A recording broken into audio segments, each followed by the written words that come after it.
My friend, my best friend of many years, just went under contract on his first property, his first personal purchase. And I am so very excited because he's no longer renting. In this video, I'm going to talk to you about what the differences are between renting and buying in Fort Collins, Colorado. So stay tuned because I'm going to talk to you about just how much it might be costing you if you're renting. What's up, everybody? This is Patrick Soukup with Soukup Real Estate Services in Fort Collins, Colorado. And if you're new to the channel, please consider subscribing. And if at the end of the video you liked it, give it a big thumbs up. Also, as much as we like making these YouTube videos, we like more working with buyers, sellers, and investors here in Northern Colorado for all their real estate needs. So if you're thinking about moving or investing here in Northern Colorado, or need to sell your home, send me a text, call, email, whatever works. I'd love to talk to you a little bit more. But without any further delay, let's jump into the video.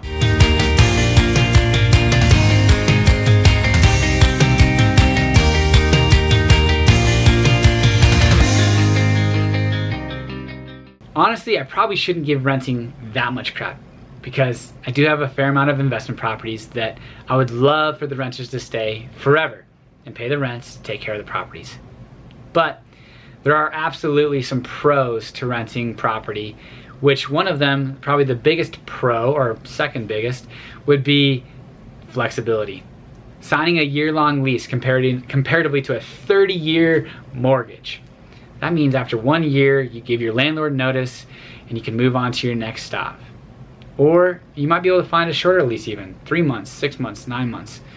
Generally in Fort Collins though, we're signing 12-month leases, so the flexibility that it does provide renters is definitely pretty attractive. The next thing about renting that's bigger pro than owning is you don't have to deal with anything when it breaks. A garbage disposal goes out, maybe a mirror that breaks, or a furnace that needs to be serviced. Those are all expenses that the landlord's gonna have to take. Blowing out the sprinklers, fixing the sprinklers, clearing out the gutters. Now, some landlords do push on maintenance to tenants, aka snow shoveling and landscape, but in general, if there's something that breaks on the property, that's going to be the responsibility of the owner of the property. So the second biggest pro, or first biggest pro, depending on how you look at things, is your maintenance responsibility and out-of-pocket expense for those maintenance costs is nothing. So between the flexibility and the ability not to have to pay for anything to fix on the house, those are going to be the two biggest pros of renting. But let's now talk about what are some of the pros of owning a home here in Fort Collins. So that we're comparing apples to apples on renting versus owning in Fort Collins, we're going to look at a 3-bedroom single-family house, which in Fort Collins, the rental rate per bedroom is going to be anywhere between $625 to $675 per month. So that's going to put you at a rental rate for that 3-bedroom of about $1,875 to, let's just call it $2,000. On the buying side, a 3-bedroom house in 2020, the median sales price of a 3-bedroom single-family house was $415,000. So that now we have a baseline of what we're looking at. Let's compare what buying versus renting in Fort Collins looks like. For number's sake, we're gonna look at a 3-bedroom single-family house for rent at $1,900. Your only additional cost, not including utilities, because those are gonna be about the same between renting or buying, so we're gonna leave those out, but you're gonna have a renter's policy, which is gonna cover your personal property and liability, would be about $175 per year, or about $15 per month. So your monthly expense of renting in year 1 is gonna be $1,915. Now, when you buy, you're gonna be, if you put anything less than 20% down, you're gonna have to pay what's called private mortgage insurance. At this price point, with this percent down, depending on your credit score, your private mortgage insurance is gonna be about $190 if you use a conventional loan. On top of your principal interest, you're gonna have your taxes and insurance. All in, your monthly mortgage, including mortgage insurance, is gonna be $2,200. So we're looking at about a $285 difference in year 1 renting versus owning. But what do those numbers mean? Where does your mortgage go? Well, you're going to be paying towards principal, and you're also going to be enjoying what's called appreciation. Of that $2,200 that you're paying each month, about $700 at the beginning of your loan is going to go towards what's called principal, paying down that loan balance. I look at it as a savings account, and each month that $700 ticks up. A little bit more goes towards principal each month, a little bit less goes towards interest. So I view that as a savings account. And in Fort Collins, we've seen an annual appreciation since the 70s of about 5%. That's including a $415,000 median price for 3 bedrooms. We've seen about a 5% appreciation annually. That is not something that necessarily you should take to the bank. It's a cherry on top, but historically that's what we've seen. So on top of paying down your principal, you're also going to be receiving what's called appreciation, which after about 2.5 years, you can take off that mortgage insurance because you can pay for an appraisal $550, and after about 2.5 years, your appreciation combined with your principal paydown will give you at least 80% loan to value. At that point, that $550 could remove that mortgage insurance. Check with your lenders. Some require 1 payment, some require a year's worth of payments, some require 2. So that is an important thing to consider, but for our purposes anyways, with the appreciation and principal paydown at 3.5% down, it's still gonna take you about 2.5 years to get rid of the private mortgage insurance. So what does that look like in year 5 now, renting versus buying in Fort Collins?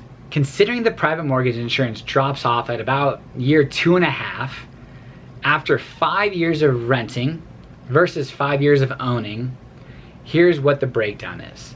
What we looked at was about a 3% increase of your renter's policy and rent, because your principal and interest on a mortgage are going to stay fixed for the life of the loan, never increasing.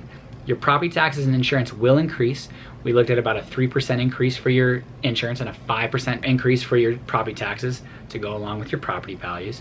But after 5 years of renting, your total all-in dollars are going to be about $121,000.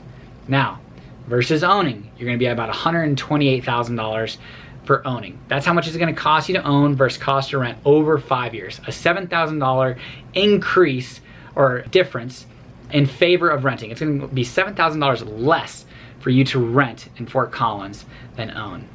Now, is that the end of the story? Definitely not. You're going to have about $175,000 worth of equity in that 3-bedroom house that you've bought in Fort Collins. Considering principal paydown and a 5% appreciation annually, you're going to have about $175,000 worth of equity. To be able to play the game in Fort Collins with the prices, with what they're doing, you just absolutely have to buy and own so that you can enjoy some of that appreciation and principal paydown. That $1,900 rent figure that you're paying is going to pay somebody else's mortgage. Take that into consideration. It's important because although you might save $7,000 over 5 years, you're missing out on $175,000. Now, some things to consider about owning. There used to be a really big incentive to own because you could deduct your interest expense on your loan, which was sizable. But now, with the standard deductions being the size that they are, very few, if any, are using the itemized deductions anymore, and the majority are using standardized deduction. So owning a home, that conversation of your interest expense is tax deductible really no longer applies. Well, what about forced equity? What do I mean by forced equity? That's where you come in and you take something old and make it new. If you're renting and you decide to replace the carpet, paint the walls, replace the vanity in the bathrooms, change out that surround for a tile surround, all of that equity is going to the owner, not you as the renter, but you as the owner can what's called forced appreciation. I'm gonna take a house that is really in the dumps. Maybe the median price is $415,000, but I'm buying this 3-bedroom for $325,000 because there's substantial work. Well, maybe every single dollar that you're putting into that house is more than likely, unless you're putting into some funky areas like, I don't know, changing out the bathroom fan, which, who knows, maybe that increases it. But in general, every dollar that you put towards that property that you own is called what's called forced appreciation. And the final thing to consider when you own versus rent is when you sell a property, so long as you've lived there at least a year.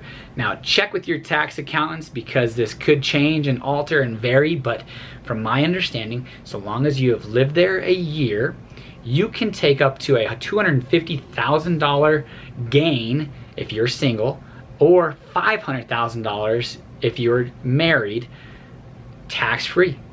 That means if you lived in a house for a year and you've had this spike of appreciation, or for 5 years, and you take that $175,000 worth of equity, and you can sell your house and take that full chunk of change, not taxed, and move it into your next property.